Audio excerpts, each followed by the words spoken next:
কারোর সাথে কম্পেয়ার করবেন না। ও এ প্লাস পাইছে, ও সফল হয়েছে, ওর চাকচিক্য, ওইটা দেখেই হ্যাপি হবেন না। এই চাকচিক্যটাই তার পুরো লাইফ না। মানুষ যেটা শেয়ার করে ফেসবুকে, এটা হচ্ছে রিল। লাইফের কি রিল বুঝেন তো না? সবাই বুঝে মাশাআল্লাহ। Highlighted reel. আপনি কি মনে করছেন এই যে রিলের মধ্যে যতটুকু দেখছেন এটা পুরোটাই ওর লাইফ? না রে ভাই, ওরও অনেক কষ্ট আছে, ওরও অনেক ব্যর্থতা আছে, ফেইলিওর আছে, ওইটা ও ঢেকে রাখে, ওটা তো প্রকাশ করে না। দেখবেন আমরা ফেসবুকে ছবি শেয়ার দিলে কি করি, সবচেয়ে ভালো ছবিটা খুঁজি, হাসি দেওয়া, স্মাইলিং ফেস, স্মার্ট লাগতেছে, সুন্দর পিকচার হয়েছে, এটা দেই। কারণ আমি যে হ্যাপি এটা দেখাইতে চাই আমি সবাই, ঠিক কিনা?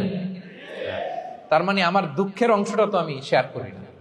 সো আপনি কারো চাকচিক্য দেখলে অবাক হবেন না, এটাই তার হোল লাইফ নয়। It's not the entire picture of his life. এটা হচ্ছে হাইলাইটেড রিল। এটা কি? সবাই বলেন এটা কি? সো কখনো কম্পিট করবেন না অন্যের সাথে। তাহলে কার সাথে কম্পিট করবেন? Compete with yourself. নিজের সাথে কম্পিট করুন, নিজের সাথে কম্পিট করুন। and try to be the better version of yourself in every single day. প্রতিদিন নিজেকে একটু একটু করে ডেভেলপ করার চেষ্টা করুন।